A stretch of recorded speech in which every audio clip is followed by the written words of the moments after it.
市場解讀篇啊，咁啊講下關於時間，究竟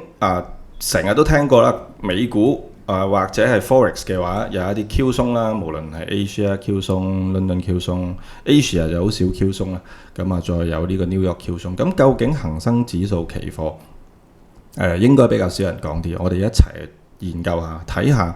喺 IC Concept 裏邊，或者喺香港呢一個制度入邊開盤收盤嘅時間對個市場嘅影響，甚至乎我哋可以抽到啲乜嘢重要嘅資訊，可以重複去解讀，從而可以協助我哋制定我哋嘅 trading plan 同埋 trading management。好啊，咁真正 ICT 嘅時間裏邊嘅 concept 點樣推動呢個價格嘅流向呢？大家可以即係專業嘅知識可以再論一論ICT 入邊好多講過，無論 Forex 或者係NQ 或 ES 嘅一啲教學嘅片段啦。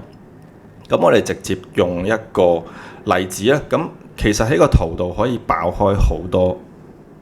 有好多嘅 sample 嚟可以揾得出嚟。咁我就揀咗喺呢一個8月25號嘅2025年嘅呢幾日去睇下啦。咁大家可以用一啲工具去框出呢個紅線同綠線，其實我就已經係幫我框咗咧9點15分去到9點30分呢15分鐘。咁8點45分嗰個競價時段咧，我哋冇辦法喺個圖裏邊有資訊睇到啊。咁所以咧，咁我哋要知道，我哋呢一集 Part 1我哋先講咗上午嘅時段，跟住再講下午同夜期啦。咁上午嘅時段其實9點15分去到9點45分咧，點解呢段時間係大量流動性進場嘅主要時段？就好似金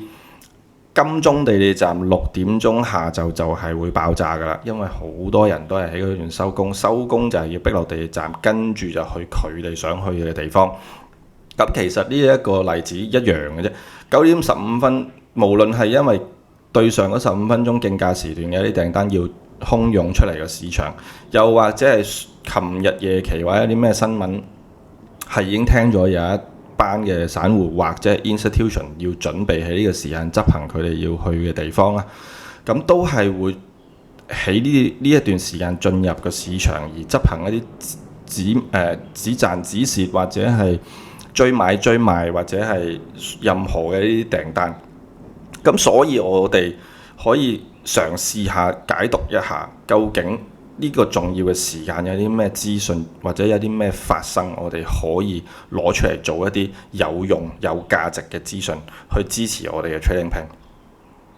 咁首先咧就睇下呢個9點呢段多咗嘅9點15分去到9點30分咧，其實好多時候咧都有機會咧形成到一係就係 order block。一係咧就會變咗一個 change in state delivery， 或者係一個 CISD 啦，或者係一個 manipulation 啦。如果有 SMT 去支持嘅話，咁譬如呢個例子咧，佢呢一個第一個首先呢一個例子係一個 order block 啦，大家見到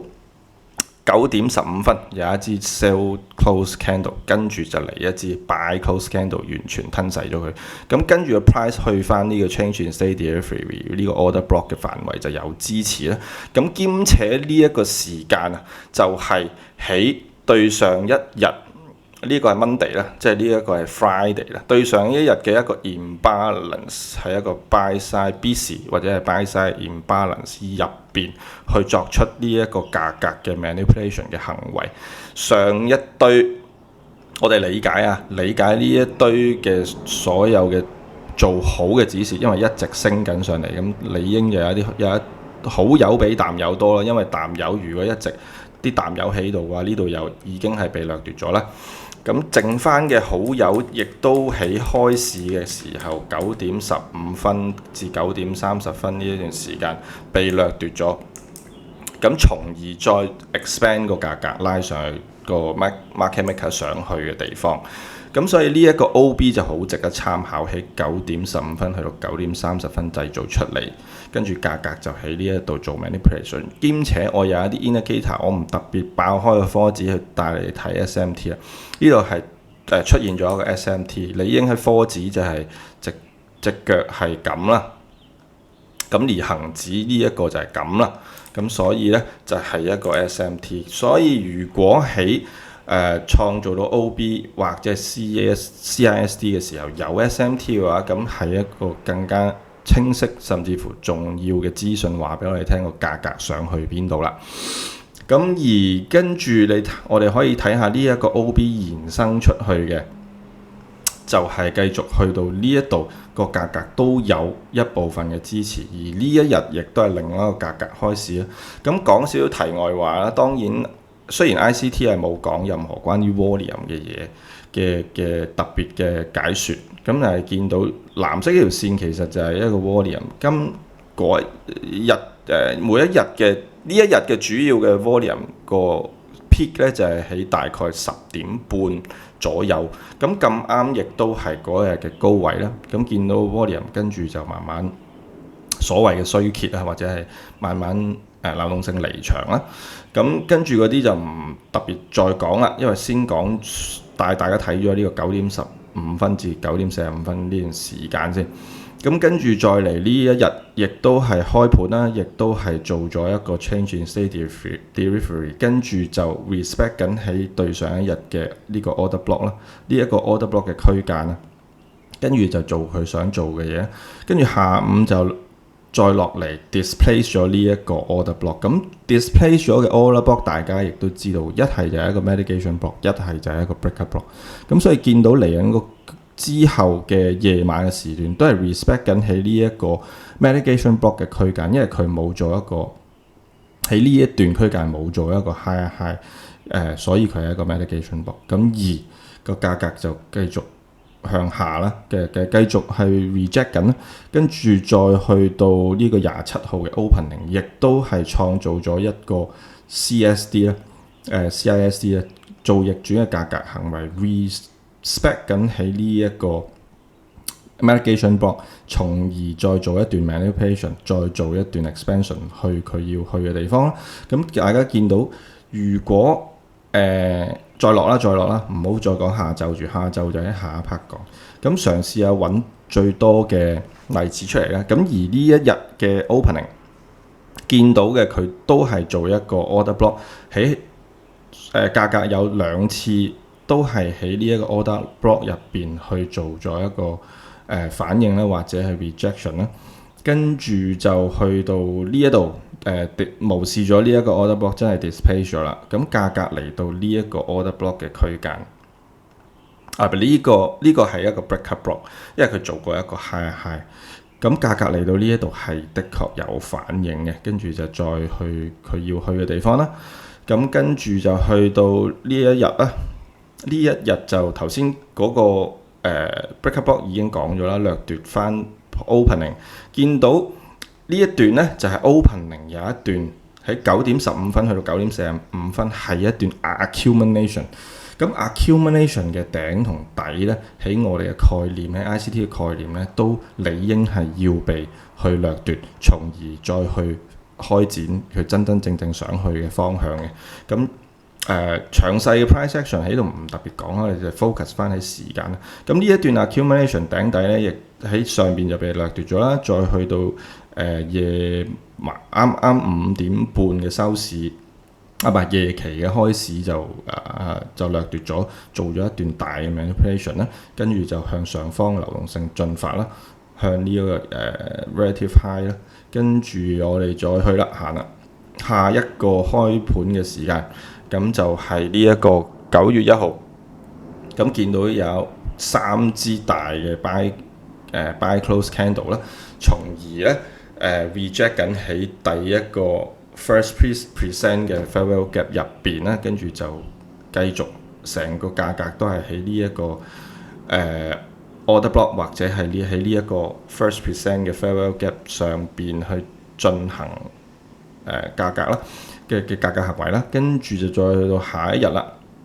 呢度都係開盤啦，見到係一段 accumulation 嚟嘅 accumulation， 跟住再上去 manipulate， 跟住再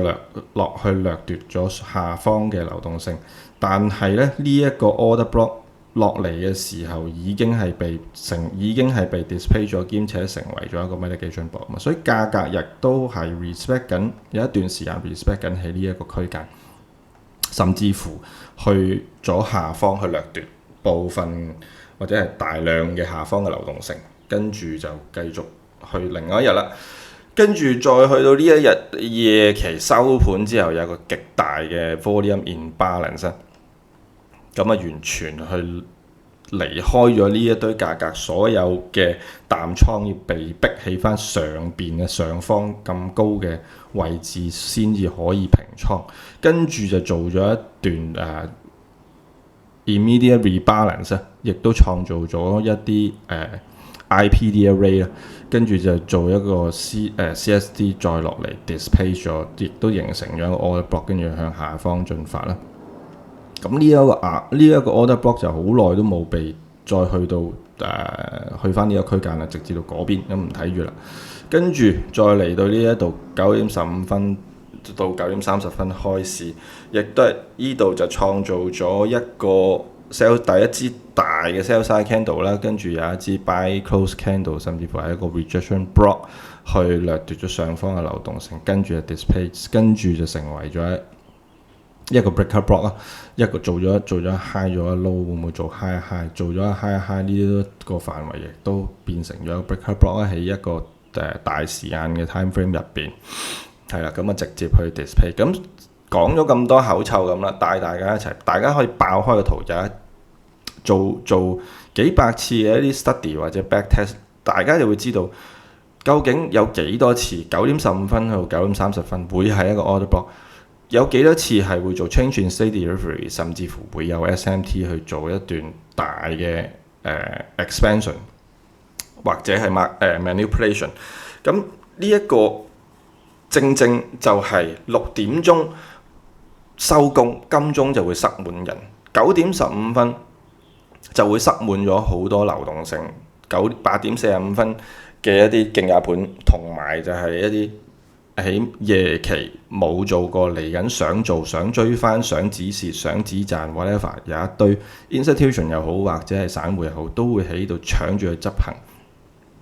而機構，因為機構先至係一個決定權，或者 market maker 先係決定權，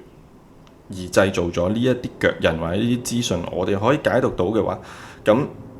一啲係一個成日裏邊，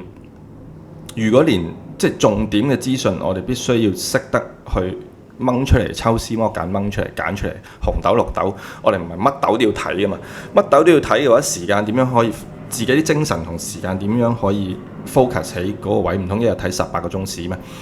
除咗收市嘅時段之外，咁同埋就係價格去到翻嗰一啲範圍，無論係 order block 或者係變咗 breaker block 或者係一啲 mitigation block， 你都可以去特別着重留意去參考。咁跟住下一 part 我哋就再講下晝時段同埋夜期嘅時段。